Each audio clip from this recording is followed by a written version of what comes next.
បន្ទាប់ពីការបែកចេញរយៈពេលជាច្រើនឆ្នាំតាលេវិនបានវិលត្រឡប់មកផ្ទះវិញការត្រឡប់របស់គាត់មិនមែនជាការត្រឡប់ធម្មតាទេប៉ុន្តែជាការជួបជុំរវាងសមាជិកគ្រួសារដែលបានបែកចេញពីគ្នាពេលគាត់ឃើញម្ដាយនិងឪពុកវិញក្តីស្រឡាញ់ក្តីស្រមៃ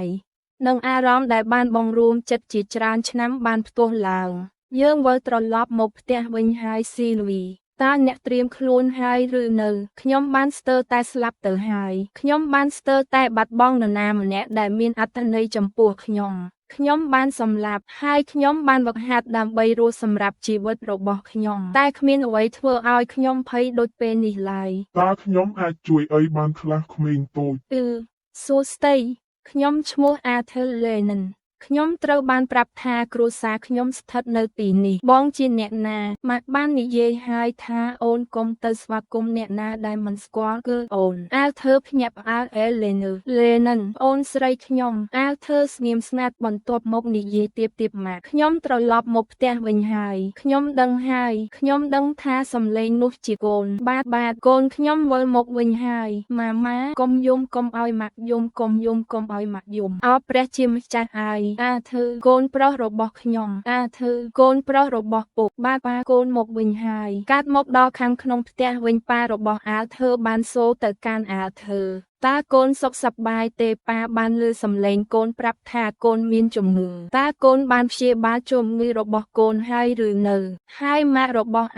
បាននិយាយថាកូនអីលោកស្គមណាស់តើកូនបានញ៉ាំអាហារគ្រប់គ្រាន់ទេនៅទីនោះម៉ាក់ខ្ញុំនៅទីនោះគឺសុខសប្បាយទេម៉ាក់អេលីមកនេះនិយាយសួស្តីបងប្រុសបន្តិចទៅកូនបងប្រុសនេះជាបងប្រុសដែលម៉ាក់តែងតែនិយាយឲ្យអូនស្ដាប់ជារៀងរាល់យប់សួស្តីបងប្រុសសួស្តីអេលេនបងសប្បាយចិត្តណាស់ដែលបានជួបអូនArthurខ្ញុំបានប្រាប់ពួកគេអំពីអ្វីគ្រប់យ៉ាងតាំងពីចាប់ផ្ដើមពីដំបូងតែខ្ញុំបានលាក់ស៊ីលវីខ្ញុំប្រាប់ពួកគេថាខ្ញុំរួចផុតពីការធ្លាក់ភ្នំដោយសំណាងនិងការប្រាម៉ាណាដោយអចេតនាហើយអំពីសត្វតូចនេះវិញខ្ញុំបានជួបវាខណៈខ្ញុំធ្លាក់ទៅចូលក្នុងរោងសត្វម៉ាណាម្ដាយវាបានស្លាប់ហើយខ្ញុំបានយកវាមកថែតើកូនប្រកាសថាជាសះស្បើយហើយមែនទេវានឹងមិនមានឱកាសវាកើតឡើងម្ដងទៀតវិញទេArthur តបវិញកុំបារម្ភអីម៉ាក់វាជាជំងឺបណ្ដាលមកពីការខ្វះស្ថិរភាពនៃគន្លងម៉ាណាព្រោះខ្ញុំបានភ្ញាក់ថាមពលមុនពេលខ្ញុំមានអារម្មណ៍មិនល្អសម្រាប់ការរក្សាការសម្ងាត់ពីពួកគេប៉ុន្តែដរាបណាខ្ញុំកាន់តែរឹងមាំវានឹងមិនមានគ្រោះថ្នាក់ខ្លាំងពេកសម្រាប់ពួកគេក្នុងការដឹងរឿងគ្រប់យ៉ាងភ្លាមនោះប៉ាArthurបាននិយាយថាតើកម្រិតថាមពលម៉ាណារបស់កូនឥឡូវនេះដល់កម្រិតណាហើយ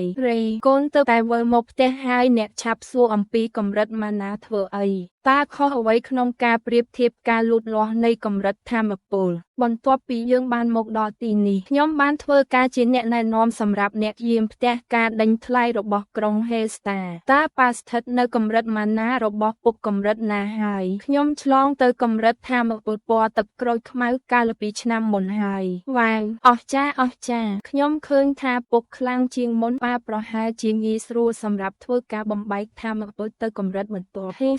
តើកូនដល់កម្រិតណាហើយពន្លឺក្រហមពេលនោះប៉ារបស់Arthurភ្ញាក់ផ្អើលពន្លឺក្រហមអូវ៉ាវពិតជាអស្ចារ្យណាស់Arthurខ្ញុំបាននិយាយហើយកុំឲ្យប្រើពាក្យអស្ចារ្យចំពោះមុខអេលីកុំនិយាយពាក្យនោះទេណាតើកូនពិតជាទៅដល់ឋានពលពន្លឺក្រហមនៅពេលណាហើយថាមពលកើនចឹងយ៉ាងម៉េចទុកឲ្យខ្ញុំទៅសួនខាងក្រោយដើម្បីធ្វើការប្រកួតអីលើArthurពិតជាសប្បាយចិត្តណាស់ដែលបានវិលមកវិញខ្ញុំបានឮថាកូនរបស់អ្នកនៅមានជីវិតទេតើមានរឿងអ្វីនឹងArthurបានសន្ចឹងគិតតាមមនុស្សទាំងអស់នេះគឺជាអ្នកដែលបានថែរក្សាគ្រួសាររបស់ខ្ញុំឬVincent តាប៊ីថាខ្ញុំចង់ឲ្យអ្នកជួបកូនប្រុសរបស់ខ្ញុំ Arthur Vincent ខ្ញុំបានឃើញហើយ Arthur នេះគឺជា Vincent Hastings ដែលជាម្ចាស់ហាងលក់វត្ថុបែប Ocean Hastings ហើយក៏ជាមិត្តចាស់របស់ខ្ញុំដែលខ្ញុំកំពុងធ្វើការជាមួយគាត់ផងដែរនេះគឺជាផ្ទះរបស់គាត់ដូច្នេះសូមណែនាំខ្លួនមុនពេលយើងចាប់តាមប្រយុទ្ធ Arthur រីករាយដែលបានជួបលោក Vincent និងលោកស្រី Hastings ខ្ញុំប្រកាសថាវាអាចធ្វើឲ្យ លោកអ្នកភ្ញាក់ផ្អើលប៉ុន្តែជាផ្ទាល់ខ្លួនខ្ញុំបានស្នើឲ្យពួកគេកុំប្រាប់នរណាទេអំពីស្ថានភាពរបស់ខ្ញុំដូច្នេះអនុញ្ញាតឲ្យខ្ញុំសុំទោសចំពោះភាពច្របូកច្របល់នេះហើយតើអ្នកប្រកាសមែនទេថានេះជាឪពុករបស់អ្នកធ្វើបែបនេះជាឪពុករបស់ខ្ញុំត្រូវបានគេសួរបែបនេះជាច្រើនដងរីករាយណាស់ដែលអ្នកបានមកលេងផ្ទះរបស់ខ្ញុំធ្វើនេះគឺជាលីលីនាងមានអាយុប្រហែលអ្នកដូច្នេះខ្ញុំសង្ឃឹមថាអ្នកទាំងពីរអាចក្លាយជាមិត្តនឹងគ្នាបានតើខ្ញុំអាចប៉ះសត្វចិញ្ចឹមរបស់អ្នកបានទេពិតប្រាកដណាស់បានខ្ញុំនឹងធ្វើកំពុងតែត្រៀមចេញទៅខាងក្រោយដើម្បីវឹកហាត់ប្រយុទ្ធបន្តិចអូវឹកហាត់ប្រយុទ្ធឈប់វឹកហាត់ប្រយុទ្ធឬពួកគេបើជាងវឹកហាត់ប្រយុទ្ធមែនទេខ្ញុំក៏ភ្ញាក់ផ្អើលដែរប៉ុន្តែធ្វើតែងតែជាអ្នករៀនបានលឿនហើយគាត់គ្មានហេតុផលណាមួយដើម្បីកុហកយើងទេដូច្នេះខ្ញុំគួរតែជឿទេថាក្មេង8ឆ្នាំម្នាក់មិនត្រឹមតែដាស់ថាមកពលប៉ុណ្ណោះទេប៉ុន្តែបានអភិវឌ្ឍទៅចំណុច3ហើយសូម្បីតែក្មេងឆ្លាតដែលត្រូវបានទទួលចូលសាលាសៃឬអាខាដឺមីទាំងនោះក៏ទើបតែស្ថិតនៅដំណាក់កាលដែលក្រេតប៉ុណ្ណោះហើយពួកគេច្រើនមានអាយុដល់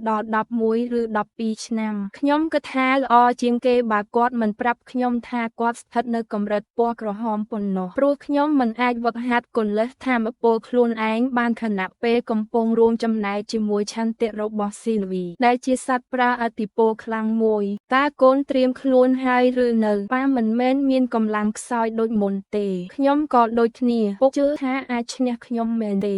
ធ្វើបានធ្វើការបំលាស់ទីយ៉ាងលឿនហើយក៏បានហក់ទៅដើរតែត្រូវបានពុកទប់រងជាប់យ៉ាងស្រួលតើកូនព្យាយាមអស់ពីកម្លាំងហើយមែនទេពេលនោះធ្វើបានហក់ចូលល្បីម្ដងទៀតតែត្រូវបានឪពុកខន់ធ្វើបានម្ដងទៀតដោយធ្វេសប្រហែសធ្វើបានឃើញចំណុចខ្សោយហើយបានចាប់បោកឪពុកឲ្យខ្ទាតទៅម្ខាងតើប៉ាគិតដូច្នេះមិនអាក្រក់ទេខ្ញុំទទួលស្គាល់ថាអ្នកបានធ្វើឲ្យខ្ញុំភ្ញាក់ផ្អើលប៉ុន្តែឪពុករបស់អ្នកនឹងចាប់ផ្ដើមលេងមែនទែនហើយនេះជាជំនាញទូចមួយដែលខ្ញុំបានសិក្សាបន្ទាប់ពីខ្ញុំបំបីដល់កម្រិតពណ៌ទឹករុញងឹតគុំថាខ្ញុំមិនបានព្រមានអ្នកនឹងឲ្យណាអ្នកមកជិះចាប់ពីពេលដែលពួកគេបានភ្ញាក់ថាមកពលមកនោះតែងតែមានសមត្ថភាពគ្រប់គ្រងឬសមត្ថភាពពិសេសជាប់តាក់ទងនឹងធាតុណាមួយដែលពួកគេគ្រប់គ្រងបានល្អជាងគេឪពុកតែជាច្រើនស្វែងរកអ្នកជំនាញដើម្បីធ្វើតេស្តថ្លៃលើកូនរបស់ពួកគេដើម្បីដឹងពីផ្លូវណាដែលគួរលើកស្ទួយឲ្យកូនរបស់ពួកគេដែលជាអ្នកម៉ាជីកទើបនឹងកើតនិងអភិវឌ្ឍទៅនៅក្នុងពិភពនេះអ្នកបញ្ចេញវេទមន្តមានអត្ថប្រយោជន៍ដើមដោយសារពួកគេអាចបង្កើតនិងគ្រប់គ្រងធាតុដែលពួកគេមានភាពស្រឡាញ់បានដោយសូម្បីមិនបាច់សិក្សាដល់ជ្រៅសម្រាប់អ្នកបង្កើនកម្លាំងភាពស្និទ្ធស្នាលទៅនឹងធាតុនានាគឺល្មមនឹងមើលមិនឃើញច្បាស់ការបង្ហាញធាតុចេញចាក់ស្ដែងនោះត្រូវការឲ្យអ្នកបង្កើនកម្លាំងឆ្លងកម្រិតមួយចំនួនសិនទើបអាចបង្ហាញវានៅខាងក្រៅបានសម្រាប់ឪពុករបស់ខ្ញុំដែលបានប្រយុទ្ធនឹងហាត់ប្រាណយ៉ាងលំបាកតាំងពីនៅអាយុតិចប៉ុន្តែគាត់មិនបានទទួលការបន្តោះបណ្ដាផ្លូវការណាមួយនោះឡើយគាត់ត្រូវចំណាយពេលរហូតដល់កម្រិតអរ៉េងខលទើបអាចបំលែងការប្រាម៉ាណាដល់ចំណុចកំពូលរបស់គាត់ឲ្យคล้ายជាភ្លើងពិតប្រាកដបានពីពិភពលោកចាស់របស់ខ្ញុំធាតុមិនមែនជាអ្វីដែលកំណត់តាំងពីកំណើតទេប៉ុន្តែវាជាផ្លូវមួយដែលមនុស្សម្នាក់ជ្រើសរើសដើរទៅដោយចង់បាននិងស្ម័គ្រចិត្តទេពកោសល្យគឺជាផ្នែកដ៏សំខាន់មួយប៉ុន្តែដោយសារតែមិនមាននរណាត្រូវបានដាក់កម្រិតឲ្យមានតែសមត្ថភាពគ្រប់គ្រងធាតុជាច្រើនតែមួយទៅនឹងធាតុណាមួយនោះរះមុខទេការខិតខំប្រឹងប្រែងក៏មានតួនាទីសំខាន់ដែរសម្រាប់ខ្ញុំដែលមានការបន្តោះបណ្ដាលនិងអត្ថប្រយោជន៍ជាច្រើនបន្ទាប់ពីបានមកដល់ពិភពលោកនេះអ្វីទាំងអស់នោះបានរួបរวมចូលគ្នាដល់ចំណុចនេះខ្ញុំក៏បានរៀនជំនាញបន្តិចបន្តួចផងដែរខ្ញុំក៏លេងមែនទែនដែរកាត់មកដល់ភាគ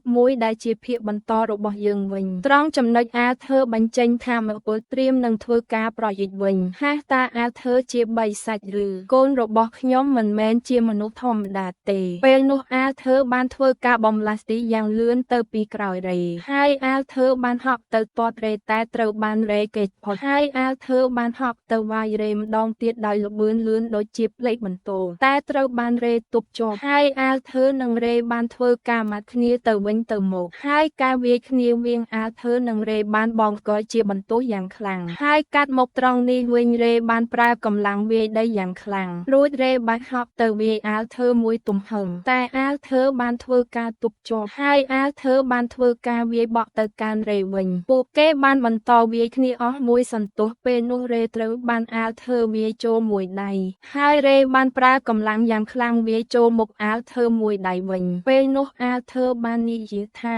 មិនគួរឲ្យជឿឪពុកខ្ញុំមិនធម្មតាទេកណ្ដាប់ដៃរបស់គាត់ពិតជាលឿនហើយមុតស្រួតមែនដូច្នេះខ្ញុំមិនអាចទប់បានទេពេលនោះអាធើបានប្រើល្បឿងយ៉ាងលឿនស្ទុះទៅពីក្រោមរេហើយបានធ្វើការវាយចូលមុខរេពេញមួយទំហឹងដោយការវាយរបស់អាធើបានធ្វើឲ្យគ្រប់គ្នាមានការស្រឡាំងកាំងប៉ុន្តែអាធើគ្រាន់តែប្រែងប៉ុណ្ណោះរេពិតជាមានអារម្មណ៍ថារំភើបយ៉ាងខ្លាំងបន្ទាប់មករេបាននិយាយថាតើកូនបានរៀនតិចនិចមកពីអ្នកណាពេលនោះអាធើបានស្រមើស្រមៃកាលគេបានវឹកហាត់នៅអាណាចក្រឯខ្ញុំបានធ្វើការវឹកហាត់យ៉ាងខ្លាំងដើម្បីរស់អាកាសធាតុមិនស្ថិរភាពសោះខ្ញុំមិនទាន់បើកបានសូម្បីសំឡេងឬទំនាញទេប៉ុន្តែបញ្ហាទាំងនេះមិនធ្វើឲ្យខ្ញុំឈប់អភិវឌ្ឍទេទោះបីជាយ៉ាងណាក៏ដោយការបង្ហាញអ្វីដែលខ្ញុំអាចធ្វើបានដល់ឪពុកតែវារឹតតែឲ្យអារម្មណ៍ល្អពេលនោះរេបាននិយាយថាតើអ្នកបានរៀនវានៅពេលណាតើអ្នកបានរៀនវាដោយរបៀបណា